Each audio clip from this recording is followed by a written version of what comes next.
I get such a kick out of this dog. This is the happiest dog I have ever seen. Run all day long. Run, run, run. And to think, when we got her, she was on her way to the dog pound. And, you know, they would have probably put her to sleep. She was 4 weeks old. Not 8, not 6. She was 4 weeks old when we got her. And we started her on some watered down, very soft dog food, which was too early, but, you know, we knew when we got her that she may not live. She was the runt, and her mother had tried to eat her. You know, dogs do that. If they have too many, they'll pick the smallest one or the weakest one or the one that doesn't look like all the others and eat it. And she's still got scars on her fur from where her mother tried to eat her. Actually, hold on, sweetie, come here. Come here. There's one right there. And she's got others, but that's the most obvious. Anyway, she lived, and my God, what a happy dog. I'm so glad we got her. Actually, it was my wife. My wife was the one that she said, stop the car, turned around, went back, and she said, give it to me. We'll see what we can do. And now she is as much a part of our family as Breezy and Sunny. All right, back to work. 8 o'clock p.m. and the humidity. It's not the heat so much here. I can stand heat. I actually love the desert because the heat is... I like heat. Let's just start there. I love heat. I mean, 100 degrees, I love it. But the humidity here in Louisiana, it will choke you. You walk out the, you know, take a shower and step out into your air-conditioned home, and you're already sweating again. You know, we have 100% humidity here, and that's not uncommon. 100%, 98, 90%, nearly all summer long. Anyway, I'm not complaining. What I'm doing is behind me. Let's see if I can switch this around. No, I can't. I'm putting a gate up. I'll tell you the story about this gate, and then I'll show it to you. A friend of mine was giving a 16-foot pipe gate away, and they're kind of expensive. I haven't priced them, but I think they're in the $250, $300 range. Maybe not quite that much, but in that vicinity. So they were giving it away, and I just took it without any real plans for it because, you know, that's the way I am. I gotta be real careful too, because I bring more crap home than I can ever use. Anyway, I didn't have nothing to use it for at the time, so I leaned it up against my shed there, and grass grew up around it, and it was in the way, and my wife started complaining about not being able to weed eat around it, so I moved it somewhere else. And then other place I moved it, I mean, there was problems there, it was in the way. So I finally ended up giving it to my friend Dwayne. And he leaned it up against his shed, and then he moved it because it was in the way.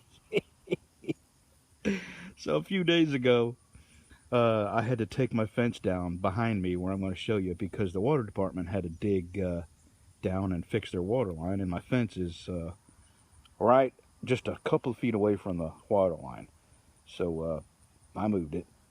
Anyway, where I had to take it down was where I had put some 4x4s with the intention of if I ever moved over there, that would be my gate, my entrance, my driveway. So I just strung some fencing up between the 4x4s, knowing that, you know, someday if I didn't move on it, maybe we can convince our friend Bev to move over there, and we can all look after each other, because we're all getting old at the same time, and we got nobody. It's just us, no family. So anyway, I asked Dwayne if he had done anything with that gate, and he said, no, it's leaned up against the shed where I put it. And I said, well, would you mind if I got it back? Because I have something a place to put it now. So anyway, that gate has made the rounds in the last couple of years, and it's back home, and I bought the hardware, and I just mounted it, and I got out here about 7 o'clock, because it does get really humid, really hot here fast. So anyway, that's the story. I'm going to show you the gate here in a couple seconds, and some repair work I got to do to my fence. At another area, there was 2 leaks, and they fixed them both, and I had to take the fence down in both areas. All right, break time's over. The city has had numerous water leaks over the years, and they just fixed this one. They destroyed my fence. I just had to fix the fence. And over here, I took my fence down so they could get in here, and this is where I put that gate back up. I bring in dirt myself because they never fill in their holes. But anyway, I just affixed my fence to it so the dogs can't get out and nothing else can get in. Now I got to come up with some sort of a latch. I think I'm just going to use a chain and a lock on that end. And that's all I lack, is putting a latch on that end. So now I can get in over here, and now maybe I can sell my pine that's way over yonder. I got about $4,000 worth of pine out there I'd like to sell, but I don't want them to come through my driveway. They'll have to go around that property and come out this gate, because they're going to put ruts, and I don't want it in my yard, you know, around my house. I don't mind it out here, but and with that money I can buy all new fence,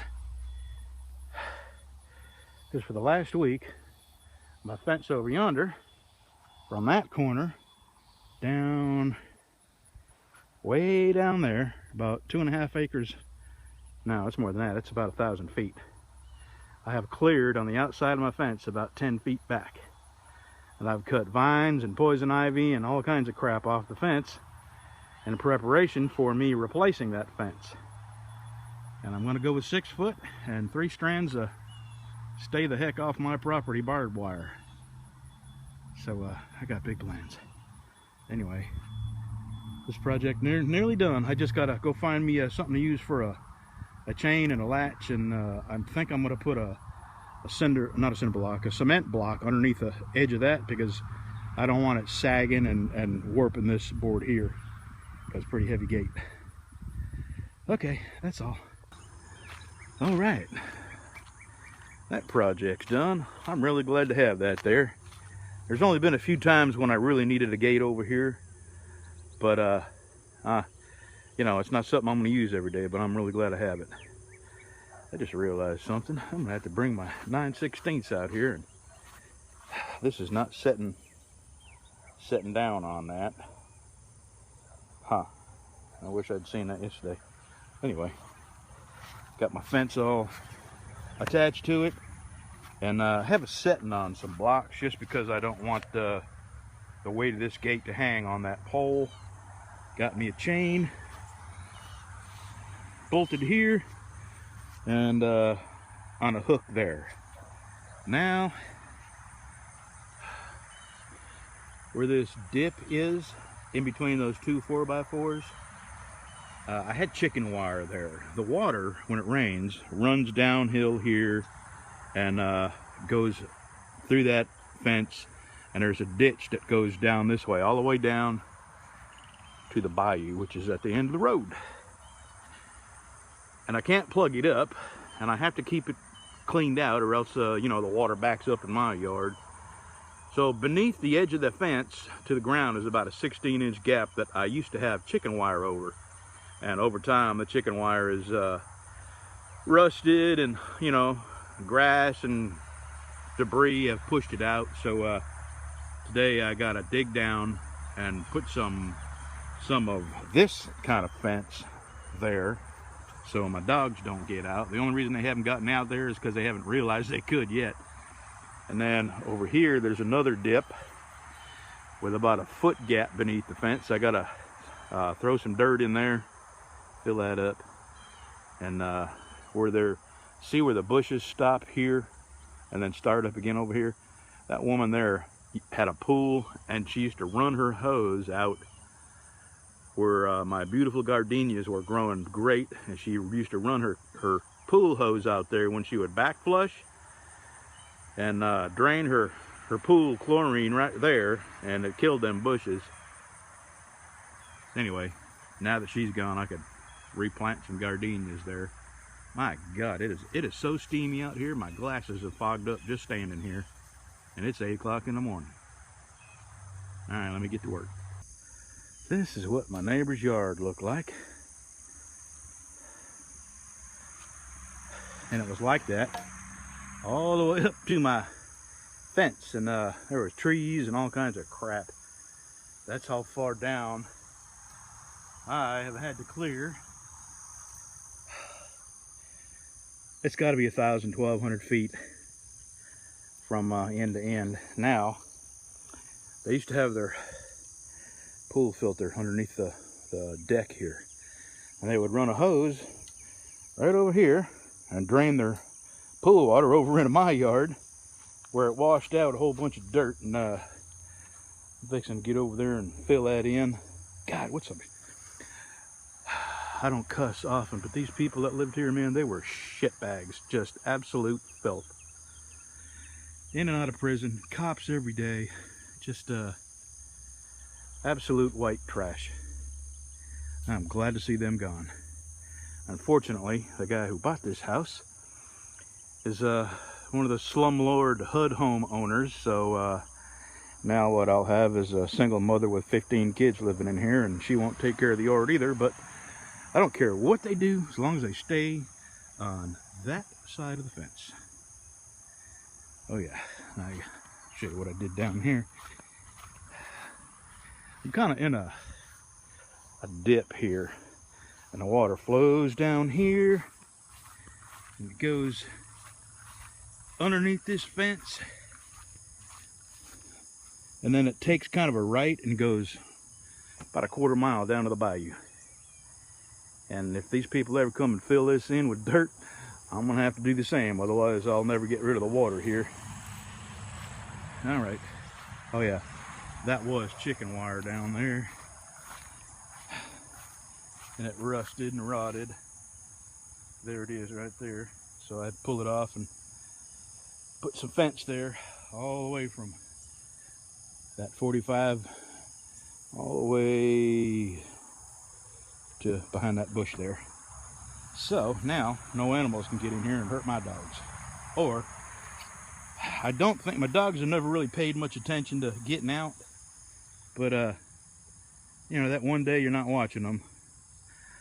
Anyway, I got to get on the other side there and shovel that dirt around.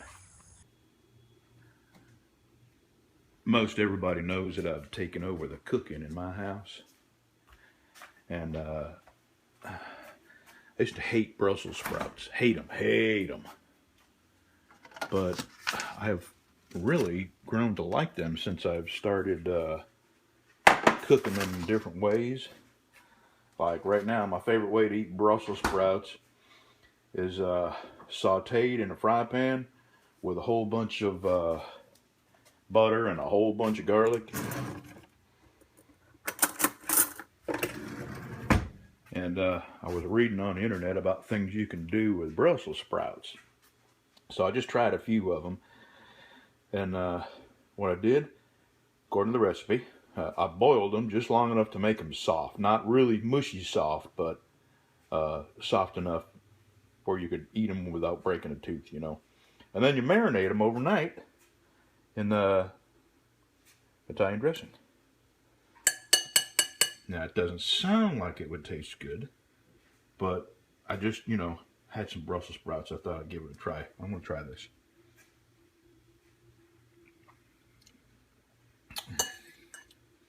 Wow. I'll tell you what. You wouldn't think that would taste good, but they marinated overnight in Italian dressing after being cooked for, actually didn't. I put them in the microwave in this bowl here, and I put it on 15 minutes. And then I took it out, drained the water off, filled it up with Italian dressing, and then added some apple cider vinegar to it, stirred it up, stuck it in the refrigerator last night, and that's a very interesting taste. I'd do that again. I'm fixing to eat a few more of these.